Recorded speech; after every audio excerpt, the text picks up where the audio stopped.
Bumbog ang dalawang drug personalities matapos magpositibo sa illegal na droga sa isinagawang buy-bust operation ng mga otoridad sa Barangay Patukanay, Bangged, Abra.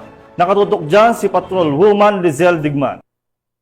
Tuloy na pagsisikap ng mga kapulisan ng Abra laban kontra illegal na droga sa probinsya. Arestado ang dalawang individual sa isang buy-bust operation na isinagawa sa Barangay Patukanay, Bangged, Abra noong 11 ng Hunyo taong kasalukuyan. Ang operasyon ay naging matagumpay dahil sa pinagsanib na puwersa ng mga tauhan ng Provincial Drug Enforcement Unit, Provincial Intelligence Unit Abra, Bangged Municipal Police Station, PDEA CAR, PIDEG SOU, Penarubia Municipal Police Station, Regional Intelligence Division ProCar, RMFB 1504, Maneuver Company, RIU 14, 1st at 2nd Abra PMFC at Tinug Municipal Police Station. Isa sa mga nahuling drug personalities ay isang residente ng Abra at isa sa PNP Priority Top 10 High Value Target na nakategorya bilang pusher, at ang isa pang individual ay parehong residente ng Abra na nasa watch list ng PDEA na street level individual na nakategorya rin bilang pusher. Sa operasyon, nakumpiska ng mga operatiba ang 4 na piraso ng heat-sealed transparent plastic sachet na naglalaman ng white crystalline substance na hinihinalang shabu na may kabuuang 13.41 gramo at may halagang 91,189,000 standard drug price. Ang buy-bust operation sa pakikipagtulungan ng Philippine Drug Enforcement Agency Abra at ang pag-aresto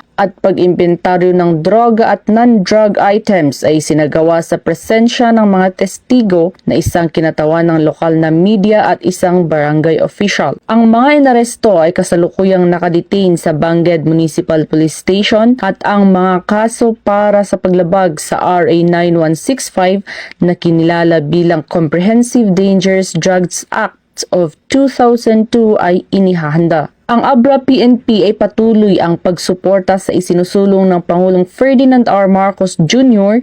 na whole-of-nation approach na kinakailangan para maging illegal drug-free ang ating bansa. Mula dito sa Rehiyon Cordillera, ako ang inyong PNN correspondent, Patrolwoman Digman, alagad ng batas, taga-taguyod ng Balitang Pulis.